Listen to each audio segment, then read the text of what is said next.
Hello all, welcome to this session. In this session, I am going to explain about static non-access modifier in Java. So let's get started.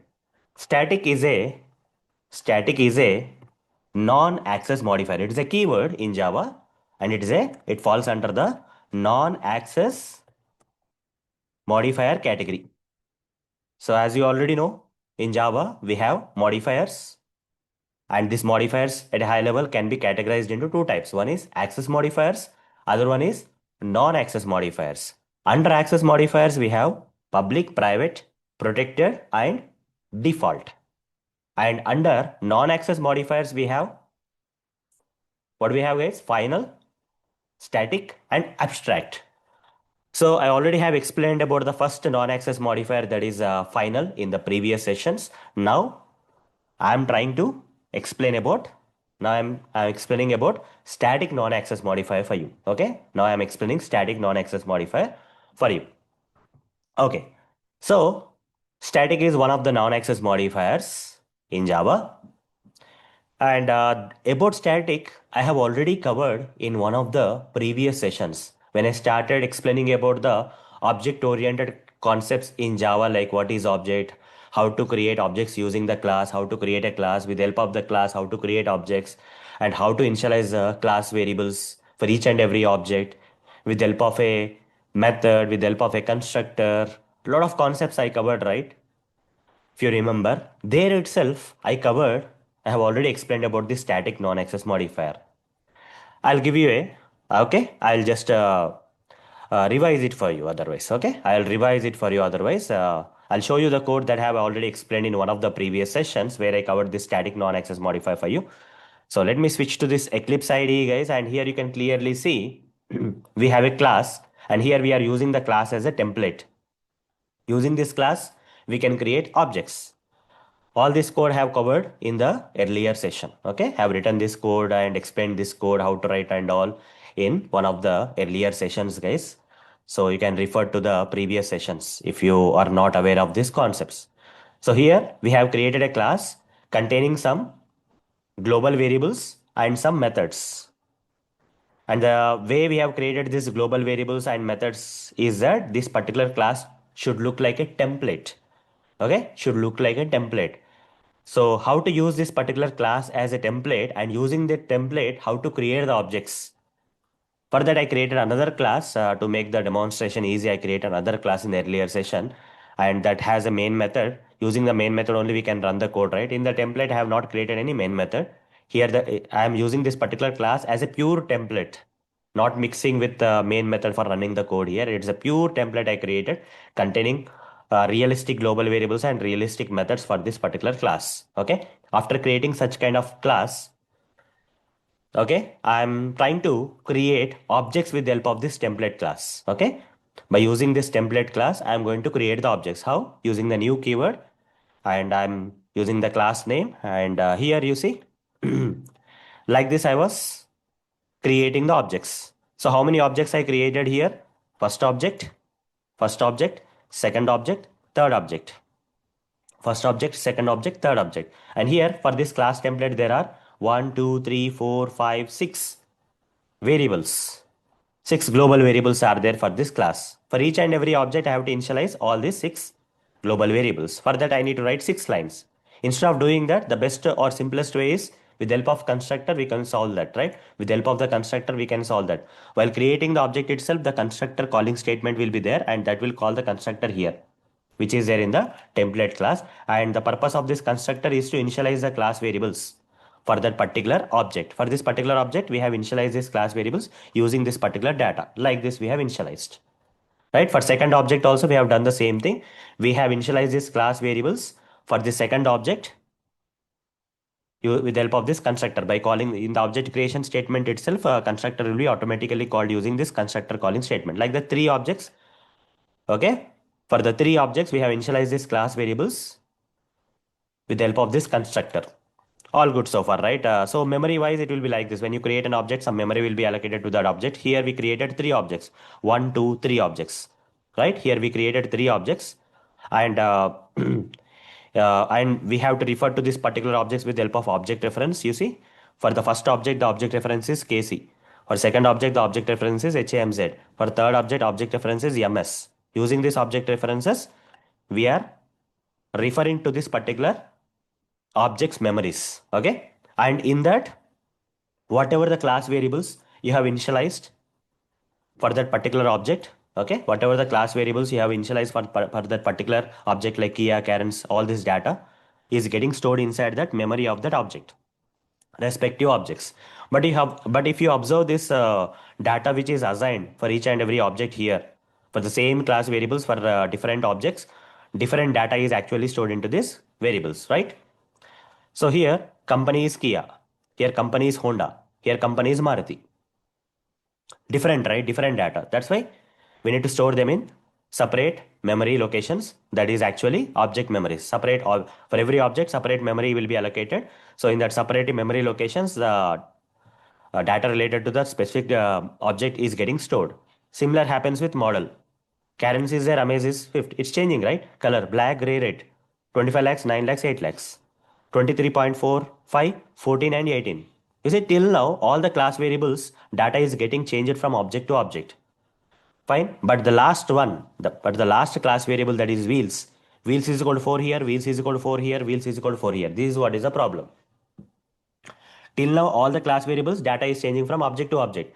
But for the last class variable, that is wheels, the data is not changing, guys. It's always 4. No matter 100 objects you create, every car will have only 4 wheels, right? So it's not a good idea if tomorrow if you create this, here only example 3 objects I showed you. But in, let's say, in real time on the road we have hundreds of cars, and like every car will have 4 wheels. So in every object memory, if you are storing 4 4 4, like 100 objects you are storing 4 4 4, you are actually wasting this memory. Okay, same value you are storing at different locations. It's not a correct thing, guys. So that's where static concept came into picture. Such kind of variables, such kind of global variables whose data doesn't keep changing from object to object, okay, should be in a common position, should be in a common position, and that kind of global variables should be mentioned with static keyword. Okay, you see here, company, model, color, price, mileage are not specified with the static because for every object this data of this particular class variables is changing. So I'm not specifying any static here. But for the last uh, global variable class, global class variable wheels, the data is same for all the classes. That's where the things are different, right? So here I'm adding static keyword here for such kind of global variables. I'm adding static not only for global variables, guys, for methods also. Okay, if that particular method is same for all, okay, kind of common. If you want to use a particular method as common for all the objects, then that methods also you can make static, not only global variables. Yeah, okay. So if you want to make something common, any properties of this particular class, you want to make it common for for every object, it should be common. If you get a such kind of feeling of whatever the circumstances, you just need to add static. Before that, either global variables or methods need to made static. The moment you made it static, that will be the static related variables and methods get stored in the common memory. What is a common memory? Here you see, instead of storing these wheels, you see I striked off these wheels from all the individual object memory locations. Rather, I have moved this wheels is equal to 4 into a common memory, Okay, the moment you add the static access modifier, static non-access modifier before the global variables or methods, whatever it may be, that global variables and methods will be referred by this common memory. Okay, especially these global variables will be stored into the common memory. Okay, so from the common memory, every object can get this data of the wheels. I don't have to waste the memory for these wheels in every object. I can simply store that into the common memory. Okay, so common memory is not object memory. You see here, the data of this class variables is changing from object to object, which is not common, right? This is not common data. Such kind of data is object memory, will be stored in the object memory. The data which keeps changing for the class variables from object to object is stored in the object memories. Whereas the data which is common for every object will be stored in the common memory, which is non-object memory. That is nothing but static memory. You can call it as common memory or static memory, or you can also call it as a class memory. The common static memory is nothing but the class memory. Okay, So this memory will be referred with the help of this name of the class. Here this object's memory locations are referred by using the object references like KC, HAMZ, MS like this, right? Here, using this object references, we are referring to the memory locations. Similarly, if you want to refer to the common memory, static memory, class memory, whatever you call, that you can refer using this class name. Car dot, okay? Car dot wheels. Instead of saying KC dot wheels, you have to say car dot wheels. Instead of saying HAMZ dot wheels, you have to say car dot wheels, because wheels is stored in the car memory. That is the correct way of doing. Okay, MS dot wheels. Instead of doing that, you have to write car dot wheels. Okay, because it belongs to the wheels belongs to the common memory, that is static memory or class memory. Okay, the moment you create a class, automatically Java will allocate some memory to any class in Java, guys. Okay, so in that you can store the common stuff like wheels, etc., by specifying static non-access modifier before such kind of global variables in Java. Understood, guys, what is static non-access modifier? Static non-access modifier, okay, came into picture because of this concept. Because of this particular concept, static non-access modifier came into picture. You can also specify the static non-access modifier before the methods also. For example, public static void, okay, print car name, okay, like this I am writing, for example, okay, system.out.println, okay, system.out.println, name of the car is something. I'm just writing some okay, dummy print statement. Name of the car is XYZ, I'm writing. Now this is a static. Assume that this method is a common method. For all the objects, this method is common method. I don't have a real example, but assume that this particular method is a common method because I added static here. It becomes a common for all the objects. Okay. Here wheels is also static. Here method is static. Wheels are also static. How to access these wheels? How to access this method? Simple. By using the class name. For example, here if I have to access wheels, system.out.println car.wheels.